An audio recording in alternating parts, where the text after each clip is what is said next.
All right. Who is all excited about the Orange going down to the Big Apple?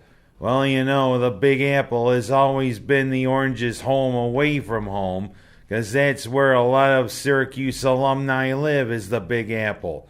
This was supposed to be a big weekend for both the basketball team and the football team. And I'm just wondering, did they go down there to play some good basketball or football? Or did they go down there to play with themselves? 'Cause that's pretty much exactly what happened. What a disaster. What a bombshell. Boy, that was one of the biggest abominations since the snowman. Boy, they go down there first for the 2K Classic there for basketball. Madison Square Garden, always supposed to be a home away from home from the Orange. Well, guess what? Last few years, it seems as though when they play in Madison Square Garden, it's become a house of horrors. It just seems as though they can't get out of their own way. First, their old friends, the Yukon Huskies. And I guess Yukon's got a better backcourt and everything than we thought. Or is it because the Orange can't play offense or can't shoot worth a lick? Heck, they're just like the Prohibition gangsters that couldn't fire a Tommy gun right. Heck, they couldn't hit from the field. A big loss there to Yukon right there on Thursday. And on Friday, when much of the Northeast was digging out from the first snowstorm, an early snowstorm, it was our first ever meeting with a team that has really come on recently the last few years to the national scene, the Oregon Ducks. And of course they made a big splash this year, signing the son, who is the son of one of the NBA's great legends of the 80s. Even though he didn't have big stats, Manute Bol definitely was big. He was the tallest player in NBA history, 7 feet 7 inches tall, and it definitely seems his son, aptly named Bol Bol. Oh boy, what did the mother think of there, or whatever, or what did the dad think of? But I digress. He's a chip off of the old block. He's 7'2", 7'3". Sadly, Manute's no longer around. He died of acute kidney failure. But Bol Bol definitely showed offensively he's a step up from his father.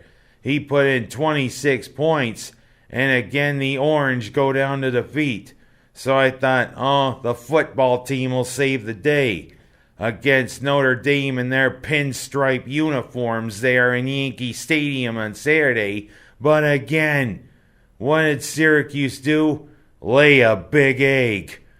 Boy, it was a real disastrous weekend if you were an Orange fan. You wanted to dig yourself a hole, stick your head in it. But I just wonder. Yeah, Notre Dame's good, but I didn't think they were that good. But apparently Notre Dame's good enough. They're probably going to be in the college football playoff. And we go away, both the basketball and the football, with our tail between our legs. We gotta right the ship, Orange fans. Basketball team has been overrated lately. And we can get back on track the night before Thanksgiving against our old friends from Madison County, the Colgate Raiders, our longest and most common enemy, not only in football, but in basketball. But, we pretty much dominated the series.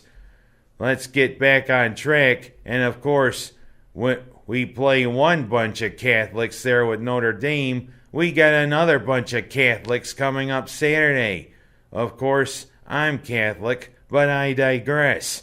We got Boston College and A.J. Dillon to close out the regular season. Let's have a good performance, and let's see if we can get a good bowl game. Of course, a lot of pundits think that we're going to the Camping World Bowl or the Pinstripe Bowl. But of course, we'll see in a couple of weeks, shall we? Boy, disaster, but I'm going to go from disaster to what is really a somber somber one if you ask me. On 60 Minutes, they interviewed the guy who turned Syracuse football around when he came as a recruit, helped the turnaround. Tim Green is a Syracuse legend. He was the leader of the four-wheel drive defense. That included him, Jamie Kimmel, Blaze Winter, and Dave Pendock in the 80s. And he had a nice career with the Atlanta Falcons. And then after he retired, became a lawyer and a best-selling author. Well, it looks as though his time on the field has hampered him, because he revealed on 60 Minutes that he has ALS. Man, that was really a somber thing to hear. And of course, my prayers are all with him. You were a leader on the gridiron, Timmy, and you become a heck of a novelist and a lawyer. Keep fighting, man.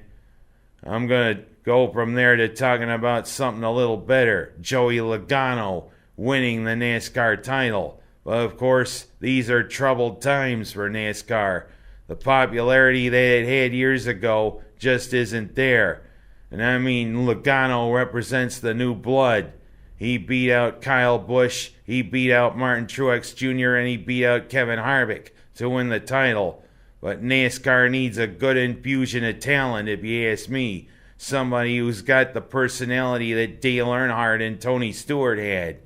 But, you know, good job, Joey Logano. I mean, good win. Let's keep it going next year.